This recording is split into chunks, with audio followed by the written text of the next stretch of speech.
All right, hello, hello. Welcome to the Stockwatch finale for second edition 2021. I'm here with a couple people to help me go through this. Maggie, you want to introduce yourself real quick? Sure, Maggie Eckert. I am the executive officer for the continuing committee. Okay. And Tjark, you want to say hi real quick? Yeah. Hello, I'm Tjark Ott. I'm director of second edition for TechCC. Okay. So the Stockwatch was something that we started late this year. The idea was that each affiliation would have a starting value of 5, and you would buy stock in that affiliation. So you could buy 2 stocks of Dominion, 1 stock of TNG, and 1 stock of Original Series. And then as they were played at events, the value might go up if they were played. The value might go up by 1, or the value might go up by 2. If it isn't played, the value would go down, and that would affect the total amount you had to spend on affiliations. And we did 3 rounds of this. And I'm gonna bring up where things stood for the first round of purchases. So over here, all the way on the left, you have the total number of stocks that were bought. And then you also have the affiliations names. And you can see that Dominion and Next Generation for the first part were pretty high sought after commodities. Well, yeah, they had just gotten new toys. I think a lot of people expected them to play. Yeah, not to get, sorry, go ahead. Oh, I was going to say that since that came out in Heroes and Demons. Yeah, not to get too spoilery with this, but Dominion was pretty prevalent with factions going into this, because I believe these were the first big events for like most of the year, if not over a full calendar year. The only thing that really kind of surprised me, well, apart from someone buying 4 of Khan, was that the Klingons were only bought by 4 people. I think that 4 of Khan was my buddy Jason being silly, if I recall correctly. Yeah, and with all due respect to Jason, I thought that I was being trolled at that point. Oh, dude, guaranteed. Guaranteed. That's how Jason rolls, which I love him for. All right, so the first big event was North American Continental. That was done on September 11th in Winter Park, Florida. Maggie, you had a deck called What Can Brown Do For Me? I'm going to bring that up on the screen right now, but I'm wondering if you can tell us a little more about it.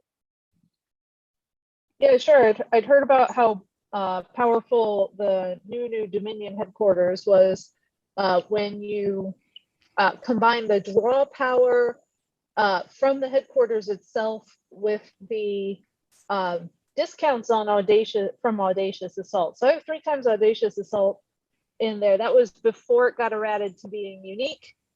It was universal at the time, but essentially when you played that combination, especially if you got it out in early game, I think I had a couple of games when I got it out in early game, it was pretty much unstoppable. You could, if you got the right combination of Audacious Assault and different species personnel, because I think there's 12 different Dominion species now, so it's gotten, and part of that was, by the way, just as a note, when Audacious Assault was made, there were 6 Dominion species. So that's been a big uptick in that. And so Audacious Assault discount combined with the extra draw, basically every personnel is cost -2. It's like straight up off the bat.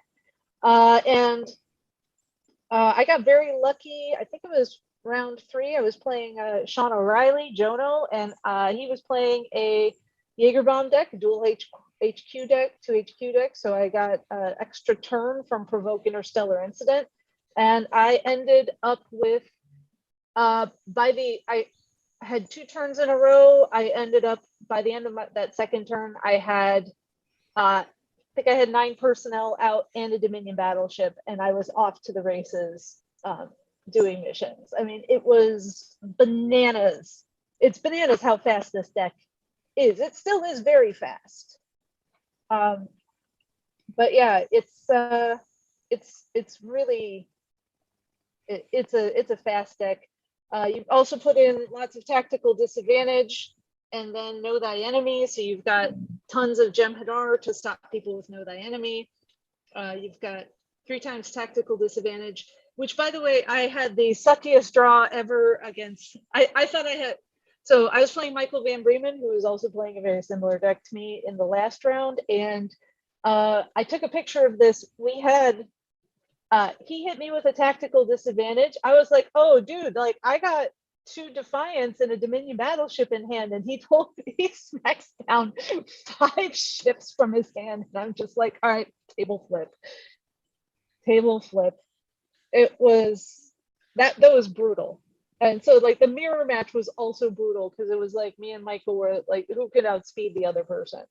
And of course, Michael outsped me because he's Michael. Right. Yeah. So I did also take a look at Michael's deck, which ended up being the winning deck. His deck, it looked like it didn't. It looked like it still had the tricks with the headquarters, but it still leaned a little more into the traditional affiliations you would find in a Dominion deck. Like there were ones outside of the big 3 of Vorta, Jem'Hadar, and Founder, but it seemed like that was a little more of the core that he had in his deck.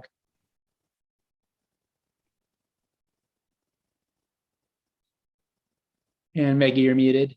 Yeah. Yeah, you're right there. He didn't quite go into the, he made that was a very slim deck. I don't remember seeing Jem'Hadar Ambush. That's one of their combat cards, isn't it? One of their assaults. Oh yeah. Oh, yeah. That's just for getting extra points in case it's needed, I guess. Yes, because he likes to play with he got me good with causal recursion. This is World, so we can talk about that a little later. So he's been playing a little bit with causal recursion. So I think that's probably insurance for if he got hit by it. Right. I think it's simply because he likes to play with missions just generate a few points, and he likes to do small attempts with only a few people, and that is why he made only a few points. And maybe in case he get hit by the Phoenix or something like that, where he needs some extra points. Yeah. Yeah, it's definitely not a bad idea to make sure that you can score above 100 points in a general game, especially in a high level tournament. You will want to make sure that you can easily blow past 100 if it comes down to it. Yeah, it's normally when Michael plays it, I think he has a battle card in to generate the points, or he goes for a force easy to do mission. Yeah. So this seems to be getting the additional points if needed by combat or engagement. And in other decks, he plays it with a simple force mission that he can do very easily. Cool. And anything else on the powerhouse that is the Dominion in modern day games before we move on? Yeah, it's very obvious that the affiliations selected were impacted by the new sets. So I expect if we now had the same, people would say there will be more Voyager or more non-aligned affiliation chooses. Maybe with the upcoming sets, it would be a good idea to go for Khan decks. So it was clear. I was a little bit surprised when I saw the dilemma piles played by other people that I haven't seen very much Be Calmed, which is a good card to control Dominion decks or to control Klingon decks or Bajoran decks, and it was very obvious that people will play Dominion decks in this tournament, and I was a little bit surprised that the counter dilemmas were not seen as much as I expected them. Yeah, I expected to have more Be Calmed in the decks to control Dominion decks. Yep. Yeah. This dilemma has definitely been getting better and better, especially, as people have been playing around with the 50-point missions from Omega Directive, and there's a lot more attribute boost stuff out there that I've seen, Enterprise J and things like that. So Becalmed is definitely a great meta counter for those kinds of decks. Yeah. But before we move on too far, I know that there's a famous or maybe infamous story in the community of someone that had the New Dominion headquarters, and then they had their opponent have a 14 card hand in their first turn. Did anything like that happen with New Dominion with the games you played? I didn't get that lucky. Oh. I had not heard that. I had not heard that story. But that would be pretty nasty, because that's kind of a nasty mill strategy there. Yeah, the anti-mill, and I think this might be the only game where anti-mill is a thing. I mean, on one hand, you've got a quarter of your deck in your hand. Yeah, but I think because your opponent also draws cards, yeah, it depends on the cost of the cards of its deck. I always think it's a good strategy if you expect a Dominion deck, prepare your dilemma pile on the one side. On the other side, prepare a deck where you can profit from the card draws and have weenie people in your hand.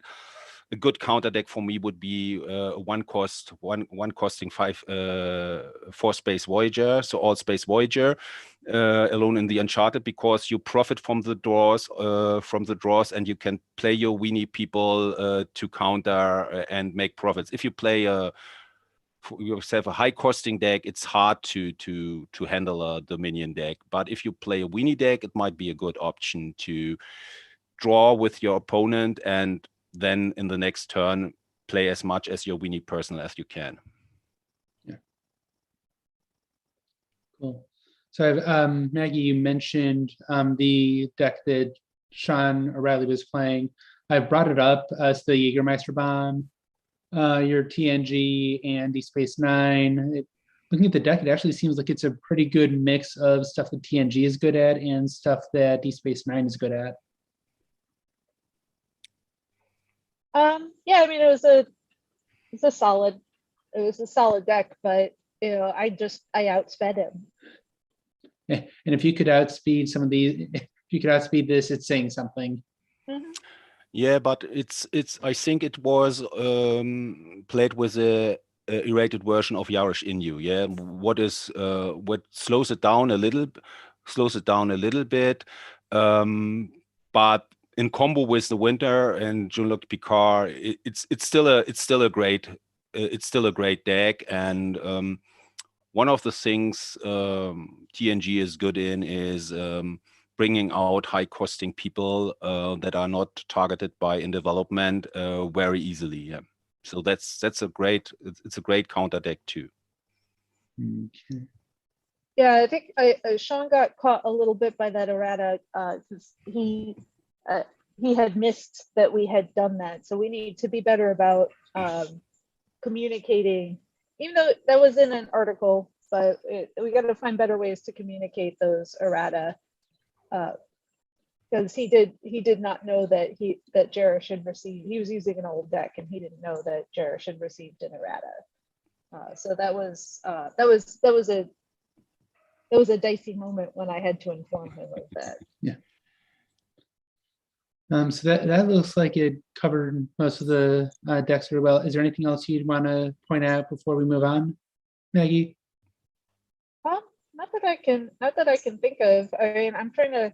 I'm gonna want to go look real fast at the at Continentals just to see if anything triggers my memory of that event. I'm still. I'll be honest. My first edition.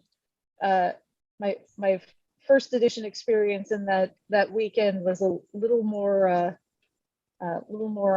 in my brain than my second edition, since I did a little better in that event. Let's see, who did I play? Let's see. I played Daniel, played Eric Robinette.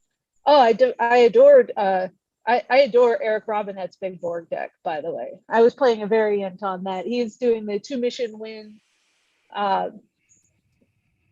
The 2-mission win, queen swap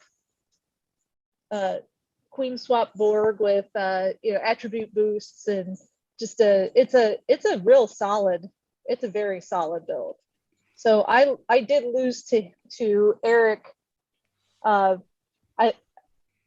the skin of my teeth. He because he was playing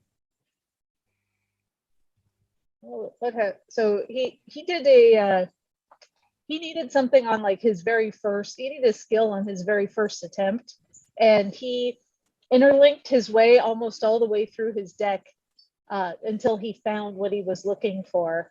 And then it was very much like, are you going to deck out before the end of this game?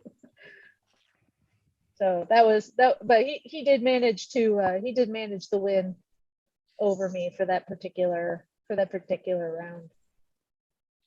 But yeah, it's a great, that particular board deck is a sneaky good build for sure.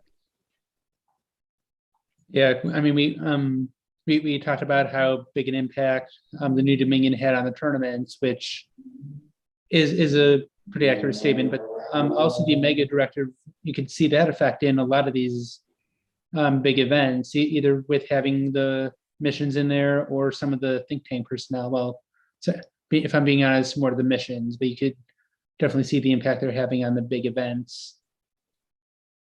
All right, and then, let's see. Yeah, and then who else? I've also played Daniel Madison in the first round, and he had a very solid, just a very solid Deep Space Nine,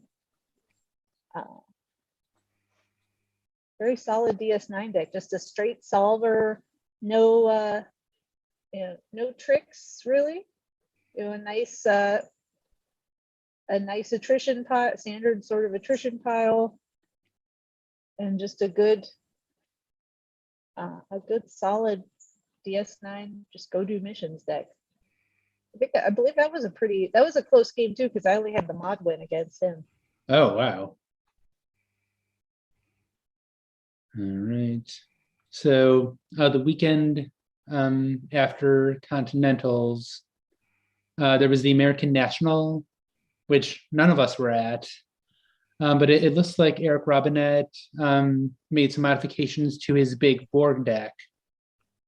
And then Michael Van Bremen played a deck called Pointy Powers Activate, which, if it sounds like a Vulcan deck, it is. I'm gonna bring that up real quick. But you've got all your Vulcans, you've got your 50-point missions, and you're happy. Yeah, I'm pulling that up right now. I hadn't looked at any of the decks yet. Oh. Yeah, it's let's see. We had Tony Grow. He's a guy who's come back to the game after many years. He actually drove up for a local tournament in Chicago back in August, I think. And then we had Eric, Michael, Tyler T. I don't know who Tyler T is. Ty Solarius. That is Oh, he's back. The only other tournament for him is back from 2013, so that's interesting. But yeah, it's it's tough to get. I'm finding, every time I go to Gen Con, I find that it's tough to get people who want to come play the constructed events. People don't want to build decks and play constructed at Gen Con and think hard about it. They love to the sealed events just sell out immediately at Gen Con. But so I was interested that there were only 4 who played in this event, because normally there are a few people who do come and play, and the only time I see them play a constructed event is they'll come and play the American National at Gen Con. Cool. So not seeing Right. any of those names that I normally see there. So I have to assume pandemic for that. All right. So those 2 events were the first round at the Stockwatch. After that, we were able to update some values. And that's where we came to these. Some went down, some went up, but portfolio values changed. And I know at least one person was happy to sell a bunch of Dominion and TNG stock and buy some other stuff. But did anything surprise you with the way these values turned out after the first round?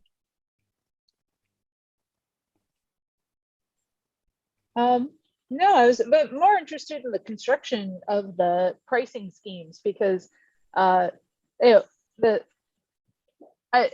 not. I thought it was interesting. It's not a zero-sum game. A bunch of stuff stayed, and yet other things go up, but nothing went down. Yeah, so everything will move in value. It will either go up by 1 or 2, or it will go down by 1. So it's not going to stay the same. Oh, did it start at 5? Did stuff start at 5? Yeah, okay. I was misremembering. Yeah, everything started at 5, and you had 20 to begin with. Gotcha. Which did mean that if you wanted to join in second round, you still had some options to go for. Especially since Romulan and Starfleet are at 4s. Yeah, that did surprise me. We didn't see much Starfleet, because I think I bought Starfleet. I thought that was going to be a sleeper choice. Yeah, there are very few safe bets, but I'm thinking, well, you would probably think that your Klingon and TNG would be taken, and then Starfleet just has so many things you can do with it. But these are the amounts of affiliations that were bought in the second round. So Klingons really jumped. Dominion, not as strong, but still pretty strong.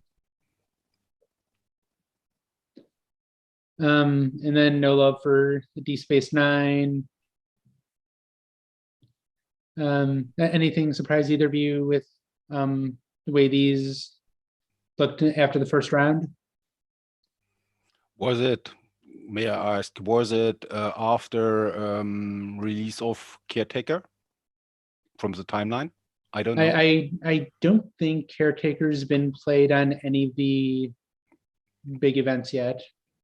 Yeah, no, I asked you because right. Was it after the release of Caretaker? Because make my bets, I like to look what's the next set, what's the actual set, what are the cards. That is my question.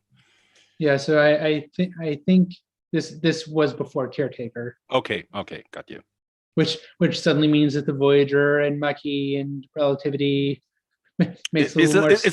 Yeah, it would. That is why I asked. Yeah, it makes a little bit more. It would have made a little bit more sense. So it is a little bit surprising. Yeah, but the Klingons are a good affiliations you can work with. They are easy to play. You can play small decks. So Klingons are not that surprising. And speaking of Klingons, the next big event was Worlds. They were done the weekend of October 9th. And Maggie, you played your Edward deck. Looks like you played Mark II on the first day, Mark III on the second day. I imagine that the Mark III is the better of the two. Actually, no, I don't think it was. I had gotten a ruling on something from Amber that made me change how I constructed the deck, but she had misunderstood my question, and she's like, "Oh no, no, no! I was totally." She had misunderstood my question, so I don't know if I want to go into the weeds on that. But yeah, the main change I made to the Mark III deck was in fact adding Ba to the deck because Michael kicked my butt with causal recursion. So if you look at the mission selection for the infestation missions, they get you exactly 100 points.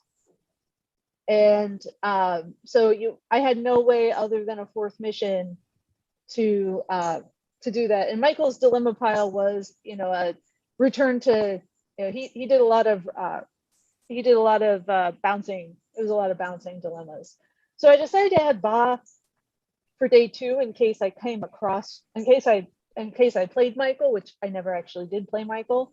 But Ba did win me my game against Richard New, and it was a glorious victory. In fact, Richard was playing his Romulan interference deck, which is nasty. If you've never played against it, it is brutal to play against because it is all it's all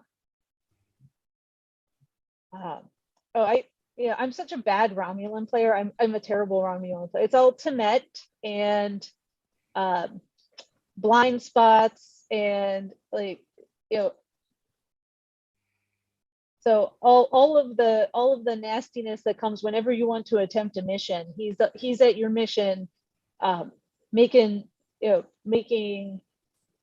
it terrible for you. So secret conspiracy and imperial entanglements are so lots of nasty surprises waiting for you to slow you down every time you attempt a mission. So I had attempted my space mission first, and he had come over and battled me and made me discard stuff, and I had enough people killed that I couldn't do the space mission anymore. So I managed to go over and do one of my planet missions super fast. So I actually had a mission done. And we got to the end of the game. He also completed one mission. So we had a true tie. And I had gone second. So and time was called and I got to finish my turn. And I ended up getting to play on my last turn an IKC Vorn and enough treachery personnel, because I strangely had not gotten very many treachery personnel out. So enough treachery personnel to get the attribute boost on the Vorn. So I went over and I didn't even bother to reattempt my space mission. I went over, he had moved to my mission anyway at the end of his turn. He'd moved to my space mission at the end of his turn, and so I just moved over the Vorn. I battled him. I scored 10 points, and I had the mod win.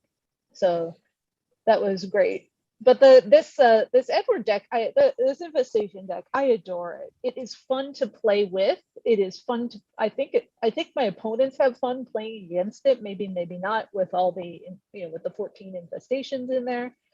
But it's it's a great.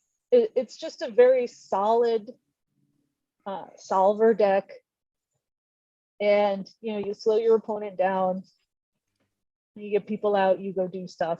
It's it's a solid deck, and yeah, so so I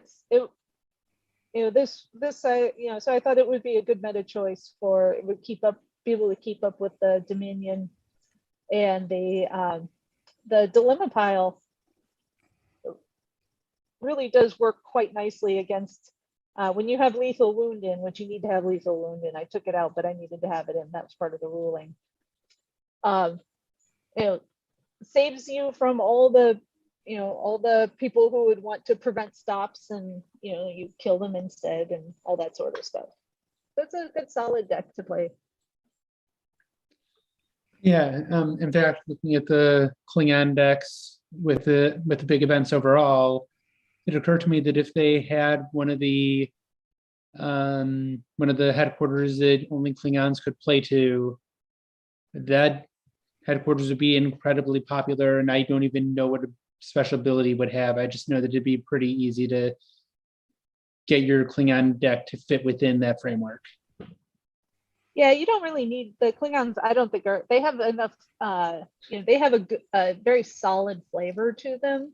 I don't think and they're such a good affiliation. I don't think that they should really ever get a new headquarters with some sort of ability. I don't know what they would, what you could possibly get out of it. Yeah. Any other decks that you'd want to highlight from day 1 or day 2 worlds? Well, besides Richard's deck, which, as I pointed out before, was brutal. Which I'm not. That's certainly not a. That's a tough deck to play against. So I played against Eric. He was playing his big Borg deck. Looks like Jared and Michael were both playing Dominion.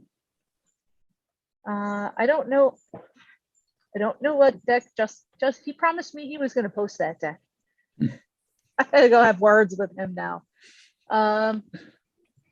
Let's see. Yeah, it looks like Daniel's stuck with his very solid Deep Space Nine solver.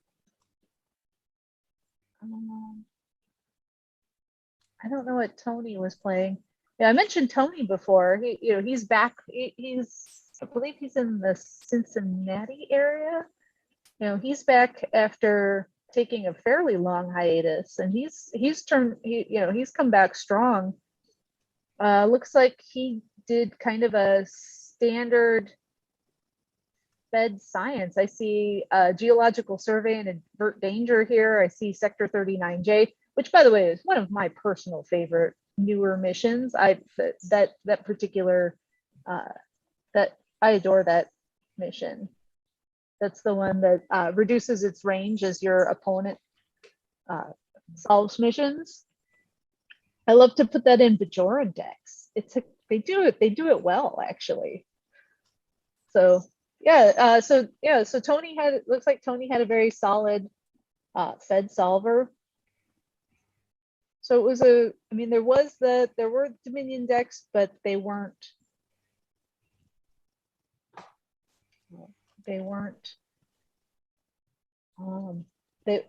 overwhelming. This is day 2 I'm looking at. We had a good range of affiliations. I want to say Justin's was a standard Stakalaka Dominion deck, but I can't remember off the top of my head. But yeah, 3 out of 8 is less diversity than I would like. But if we go to day 1,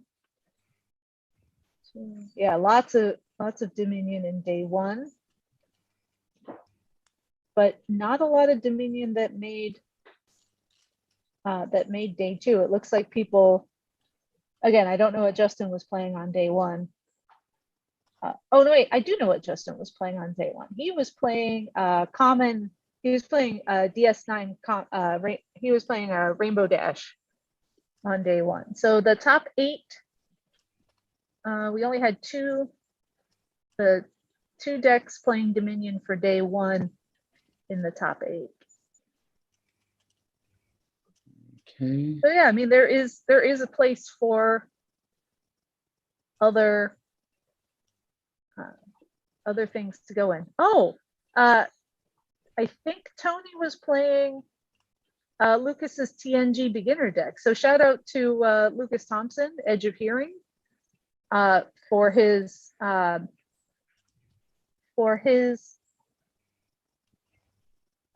Yeah. Oh, yeah. It's a bunch of the battleship people and the new Shelley. So yeah, Lucas's TNG deck for his beginner deck made day 2 of World. So kudos to that good build. Edge of Hearing. Yeah. Okay. And then, Jarek, anything you want to add for the World Sex? No, I just I listened because I just looked at the decks and was not participating, and yeah, it was interesting comments what Maggie said for me to hear. Yeah. So then the event after that was the British National. Note with these decks is they're the unjustly format. So that just covers the first 29 sets. So if you're looking for some good old school decks, looks like there was a there was a Klingon deck, a Klingon original series deck, a Cardassian deck, and a Voyager deck. Yeah, it's hard to make any comments with the unjustly format. Right, so I would try that one time. Right. So those two events comprised round 2. And then after that, I've got the portfolio, I've got the affiliation values up here on the screen. Borg and Dominion skyrocketed. Klingons, Next Generation Voyager were up there. One thing that I liked looking at this was the Bajoran and Cardassians, just because they've always had good decks, but they haven't had a lot of big stuff recently. So they were a pretty good litmus test of what people were buying, what people were playing as things went on. But these were the values heading into the final events of the year. Any thoughts on the values here? Well, I'm sad that Ferengi get no love. They kind of got kneecapped by the Code of Ushan, because their one trick was the you can do a number of different things with Ferengi, but their one big trick was the extra counters from Crack. I don't know. I've never played that deck. I mean, I've played Ferengi before, but I've never played the extra counters deck. So they got kneecapped by that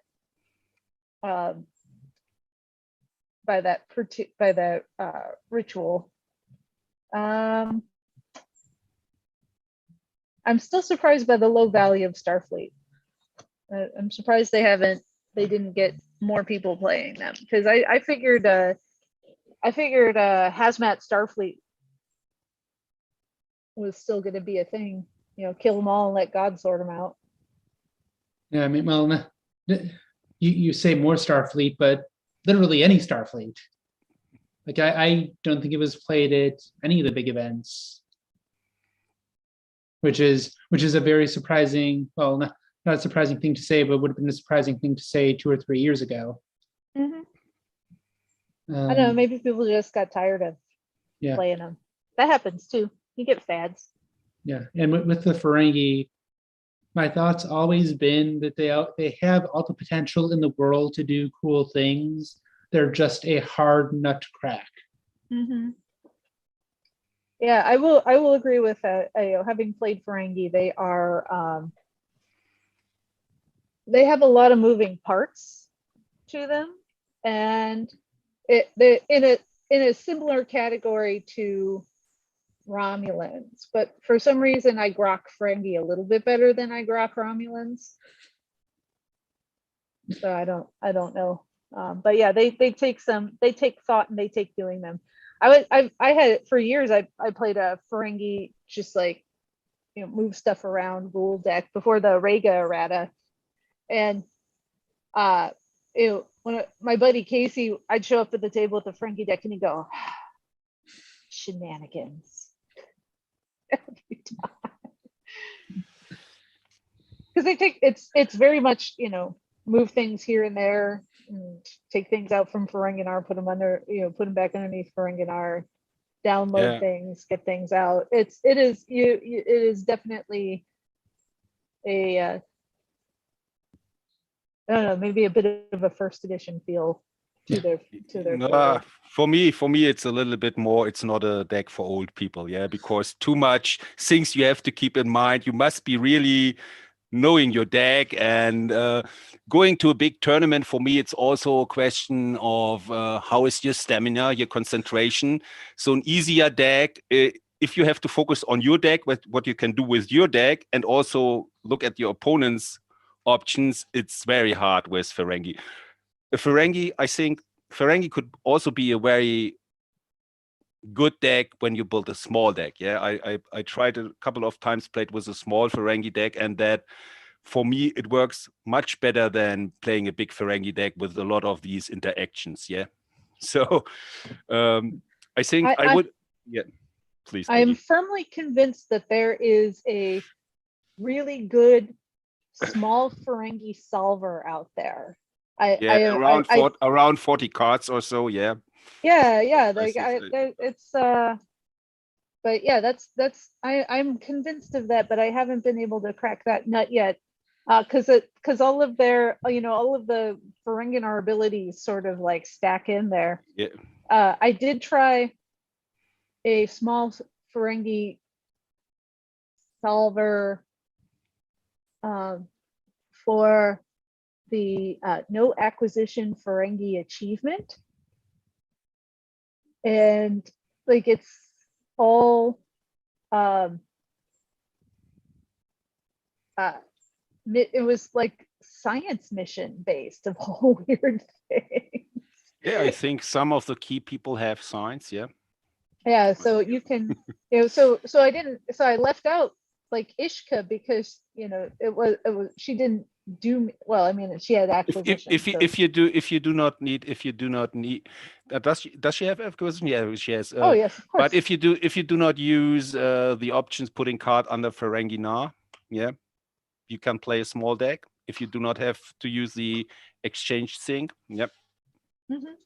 Yeah. So I'm convinced it's out there. I just haven't figured it out yet. And you can always play rule. What is it? Rule 33. Yeah. Never hurts to suck up to the broth. 33. Yeah. Is it is it 33? Yeah. So even in a small deck, you can cheat a little bit without focusing on all the tricks Ferengi can do. Yeah, let me just bring that up real quick. Sorry, I just want to get Rule 33 on the screen real quick. But while I'm doing that, that does take us into the last big event of the year, which were German nationals.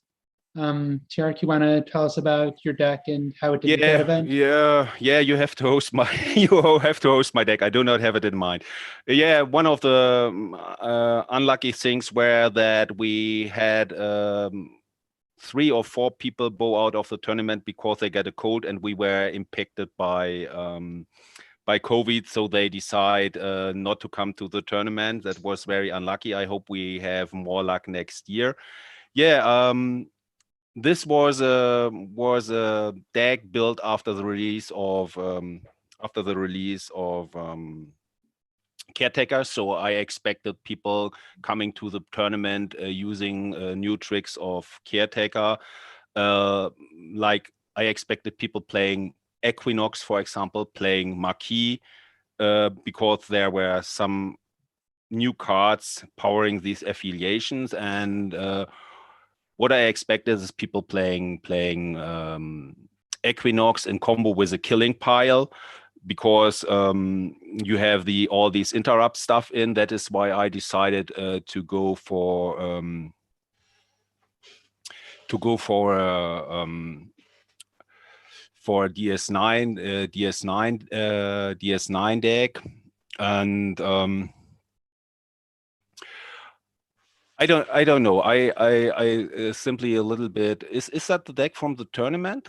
Is that So I didn't see anything linked to the tournament. Yeah, This okay, okay. I played a different. I played a different deck. I have it a little bit in mind. I played a DS9 deck, and in that deck it was I expected Equinox with Killing Pile with what is the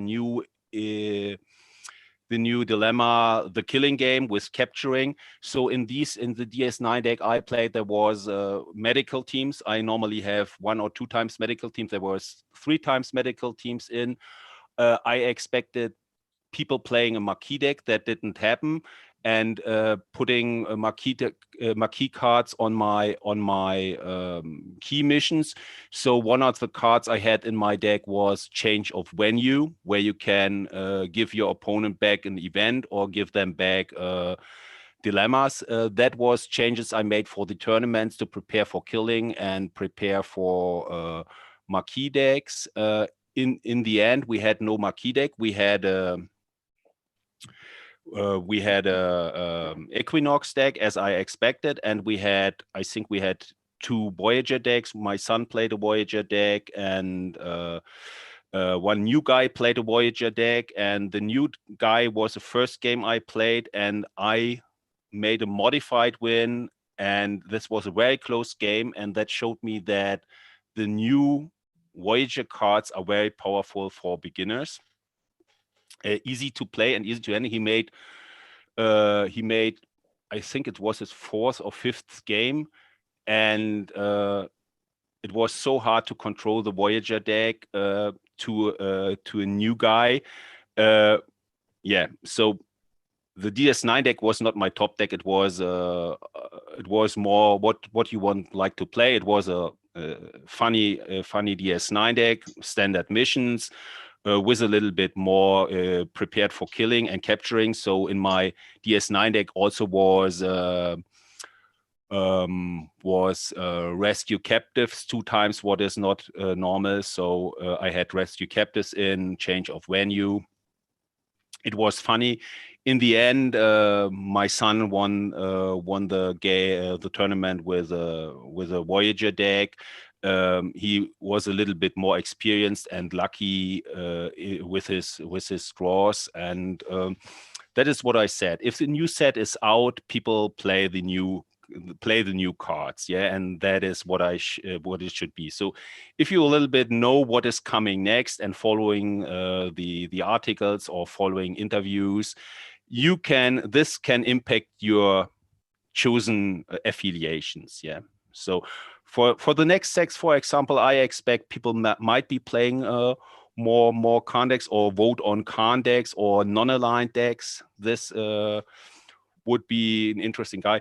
It was interesting to play against. It was interesting to see Johannes' game. That was a double headquarter. I don't know if he had Jaros Inu in. Maybe you can host the deck that I can have a look at the deck from Johannes.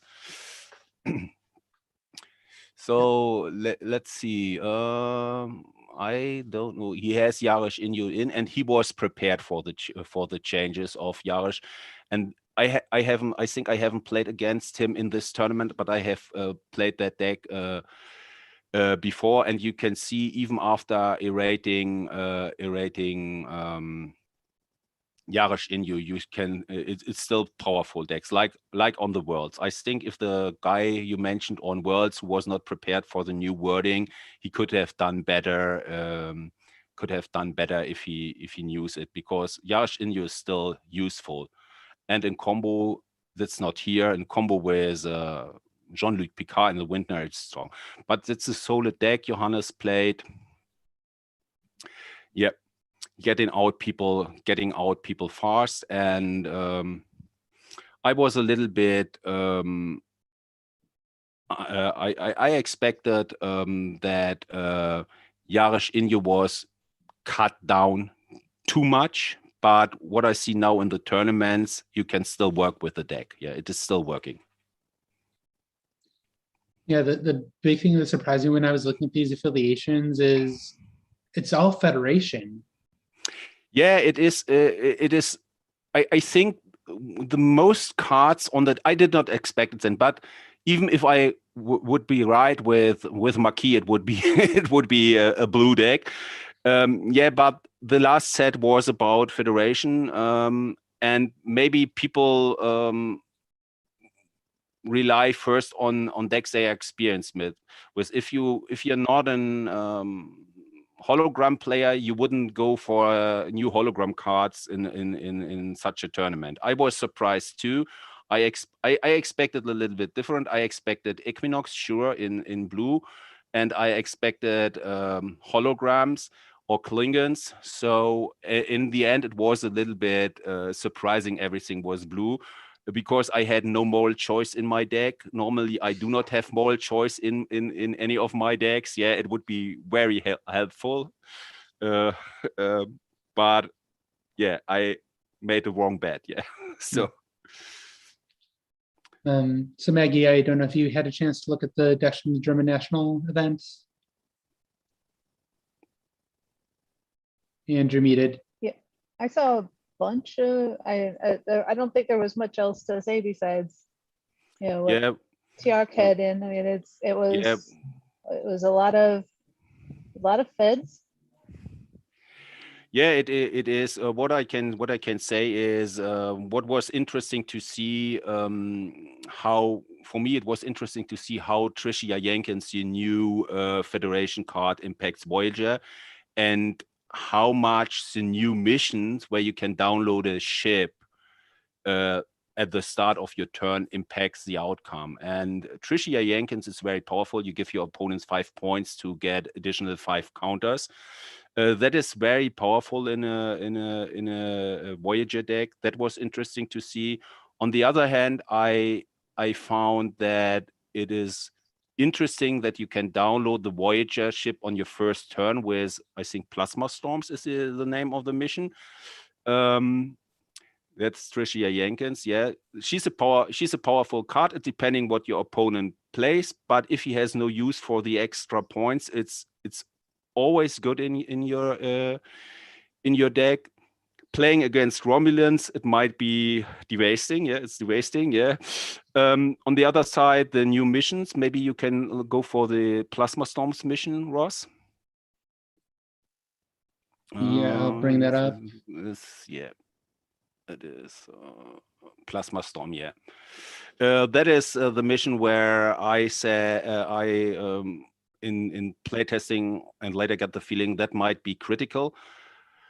But it's a card I would include in my Voyager deck. It's included. It gives you more options, but it is really hard because it impacts the other missions you can choose, because then you have to do the 4 Delta Quadrant missions you have chosen. So you lose a spot in your selection.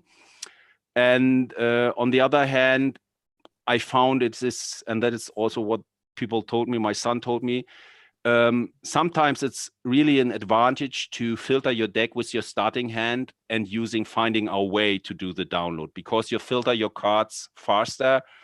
And in the long run, that might turn out. So it is 50-50 for the card. I would try it out, but it's not an automatic winning card for Voyager decks. Yeah, but it is good that they have that option. All right.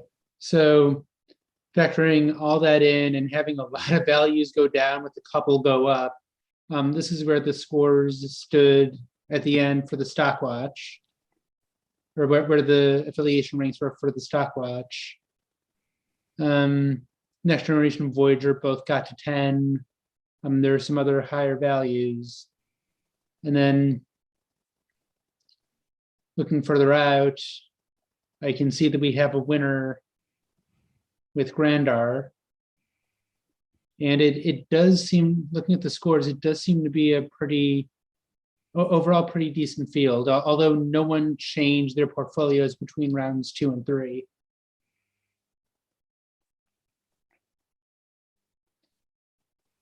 Yeah, like I said, I had bought Starfleet, and I was not going to take a loss on that. I was waiting for it to come back, and it never did. which is why I have mutual funds, I think. I would be so bad at regular stock picking. It's easier when there's only 15 to choose from. So unless you two have anything else, we can finish up. No, Right. I mean, thanks No. for doing this game. It Yeah. was a neat thing. I miss having the I know Lucas is that it doesn't have time for it anymore. I'd love to have somebody pick up the Road to Worlds, you know, who contests, you know, for, oh, you know, who's gonna have the biggest ratings increase after this regional. I miss those contests on the board. So I think Brian did those. Brian Sykes Armis. I think he didn't do a front page article, but he did them on the boards, I believe. yeah, for a couple of events. But you know, I'm hoping this year maybe things will have more live events, more people wanting to run big things for 2022. Yeah, and for me, for me these Stockwatch is a good indicator what to focus on with next sets. Yeah, because it says a lot what people play, what people like, what if affiliation are not played. So let's say as an example, Starfleet. Yeah, if you vote Starfleet down, and it might be something to have a closer look at Starfleet affiliations with the net if you make new sets, new ideas for new sets. So this is for designing cards. This is also very helpful because you get real data. You see what people vote on, and I think there's always good data that you say, okay, maybe we have to have a closer look at Khan decks, or we have to have a closer look at Starfleet decks, for example, and maybe not too much TNG, maybe not too much blue in the next set. So for me, that's a good indicator. Cool. Yeah, I think Maggie, you said that the Stockwatch was having a very, very, very slight impact on what you were going to play, which was totally not the effect that I was going for.